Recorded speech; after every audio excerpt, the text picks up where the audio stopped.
खबर जनपद अयोध्या से है, जहां पर नेपाल की कृष्णा गंडकी नदी से रामलला की मूर्ति बनाने के लिए लाई गई शालिग्राम शिलाओं के बाद अब कर्नाटक से भी आर्कोट स्टोन की 2 शिलाएं अयोध्या लाई गई है। इन्हें भी शालिग्राम शिलाओं के बगल रामकार सेवकपुरम में रखा गया है। इनका भी लोग पूजन अर्चन कर रहे हैं। इसी तरह कांची और उड़ीसा से भी रामलला की मूर्ति निर्माण के लिए शिलाएं अयोध्या लाई जा रही है। इन सभी की टेस्टिंग के बाद अंततः ये तय होगा कि आखिरकार मूर्ति किस शिला की बनेगी, लेकिन ये तय है कि इन सभी शिलाओं को राम मंदिर में कहीं न कहीं स्थान दिया जाएगा। वहीं नेपाल से आई शिलाओं की टेस्टिंग में ये पता चला है कि इसकी आयु लाखों वर्ष है और इस पर किसी भी प्रकार के केमिकल का भी कोई असर नहीं होगा। ये बात अलग है कि यह शालिग्राम शिलाएं अन्य पत्थरों की अपेक्षा अधिक कठोर है और मूर्तिकार को इन शिलाओं से मूर्ति बनाने में खासी मशक्कत करनी होगी।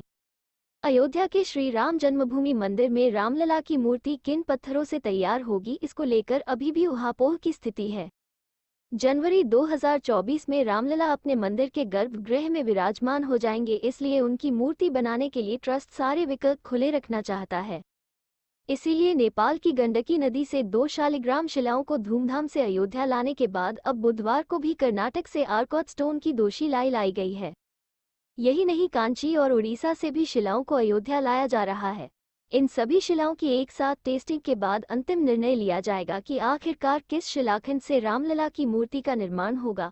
वहीं नेपाल से लाए गए शिलाखंडों की प्राथमिक टेस्टिंग में निकल कर आया है कि यह अन्य शिलाखंड की अपेक्षा अधिक कठोर हैं और मूर्तिकार को इनसे मूर्ति बनाने में कड़ी मशक्कत करनी होगी। रामलला की मूर्ति बनाने के लिए भले ही अलग अलग स्थानों से स्टोन मंगाए जा रहे हो, लेकिन रामलला की मूर्ति निर्माण के लिए अभी तक नेपाल से लाए गए शालिग्राम पत्थर ही पहली पसंद है। राम मंदिर निर्माण की निगरानी कर रहे विश्व हिंदू परिषद ने साफ कर दिया है कि नेपाल से इन पत्थरों को इस भावना से लाया गया कि यह विष्णु के अवतार हैं और अगर इनसे रामलला के बाल स्वरूप की मूर्ति बनाई जाएगी तो वह सीधा सीधा स्वयं भगवान की मूर्ति की स्थापना होगी। वहीं नेपाल से अयोध्या पहुंचने तक जिस प्रकार उसका पूजन और लोग उमड़े, ये सब भी विहिप समेत मंदिर निर्माण से जुड़े सभी के जहन में है। अयोध्या में रामलला की मूर्ति बनाने के लिए नेपाल से लाया गया पत्थर ही पहली पसंद है। ऐसा हम क्यों कह रहे हैं? तो अक्सर कहा जाता है कि बहुत सी बातें इशारों में कही जाती है और विश्व हिंदू परिषद का इशारा समझिए। राम मंदिर आंदोलन में अशोक सिंघल के साथ सक्रिय भागीदारी निभाने वाले विश्व हिंदू परिषद के केंद्रीय मंत्री राजेंद्र सिंह पंकज सारी कहानी कह रहे हैं, मगर इशारों में। वो कहते हैं नेपाल से लाया गया पत्थर लाइट ग्रे पत्थर है, इसकी आयु अनंत काल की है, इस पर केमिकल का कोई असर नहीं होगा। अभी तक इस पत्थर की जितनी आयु है उसके समकक्ष का कोई भी पत्थर रामलला की मूर्ति बनाने के लिए निकलकर सामने नहीं आया है। आपको बता दें कि श्री राम जन्मभूमि मंदिर में मूर्ति निर्माण के लिए बहुत सारे शिलाखंडों की जरूरत पड़ने वाली है। गर्भगृह में विराजमान होने वाले रामलला की मूर्ति के अतिरिक्त प्रथम तल पर राम दरबार की भी स्थापना की जाएगी, जिसमें भी पत्थरों से अलग अलग मूर्तियां बनाई जानी है। इसीलिए जिन पत्थरों का उपयोग रामलला की मूर्ति बनाने के लिए होगा, उसके अतिरिक्त लाए जा रहे पत्थरों से राम दरबार और अतिरिक्त मूर्तियों की स्थापना होगी। यही मूर्तियां राम मंदिर परिसर के चारों तरफ बनाए जाने वाले परकोटे के भीतर अन्य मंदिरों में स्थापित की जाएंगी, जिसमें निषाद राज, जटायु, शबरी समेत कई मंदिर होंगे। फिलहाल किन पत्थरों से कौन सी मूर्ति तैयार की जाएगी, इस बारे में शीघ्र ही विशेषज्ञों की एक टीम अयोध्या आएगी और सारे स्थानों से आए हुए पत्थरों का निरीक्षण करेगी और उसी के बाद कोई अंतिम निर्णय लिया जाएगा। मगर सूत्रों की माने तो राम मंदिर ट्रस्ट की पहली पसंद अभी भी नेपाल से लाए गए शालिग्राम पत्थर हैं, जिनसे रामलला की मूर्ति बनाए जाने की अटकलें भी तेज है। ये सब उसी से उसके लिए आ रहे हैं, है ना। इन्हीं में से सब में से आकलन होकर के इन्हीं में से निर्णय होगा। ये मूर्ति बनाएगा कौन और इसका वो मूर्ति का अभी सब चीज़ें गर्भ में है और विचार के में चल रही हैं। उसका निर्णय होना बाकी है।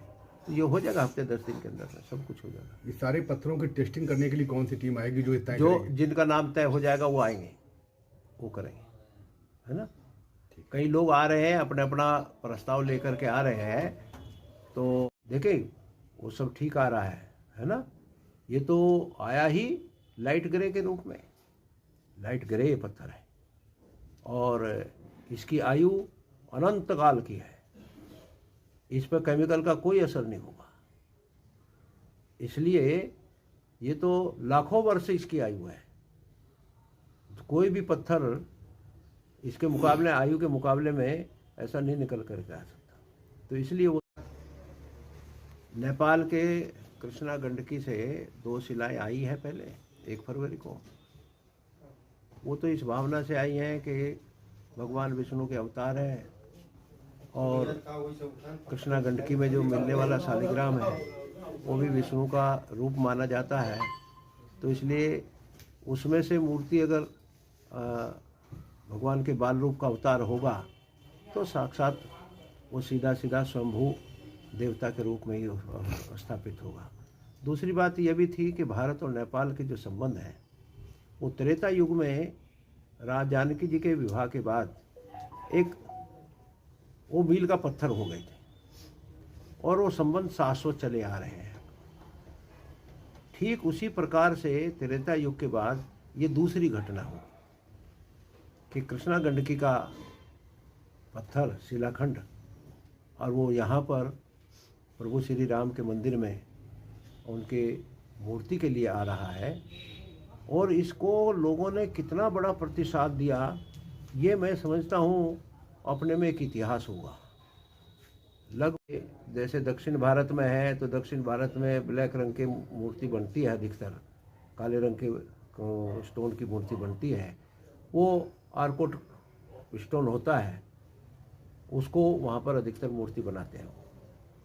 तो वहाँ से भी आ रहा है। कर्नाटक से 2 शिलाएँ आई हैं, अभी कांची से भी आएंगी, उड़ीसा से भी आएंगी और मूर्तिकार जो है फिर उसमें से आकलन करके और फिर किसमें से क्या कौन सा अच्छा स्वरूप निकल सकता है तो फिर उसका निर्णय करेंगे। लेकिन सब शिलाएँ उपयोग में आएंगी, मंदिर के ही उपयोग में आएंगी और सबको श्रद्धा के साथ सम्मान के साथ स्थापित किया जाएगा।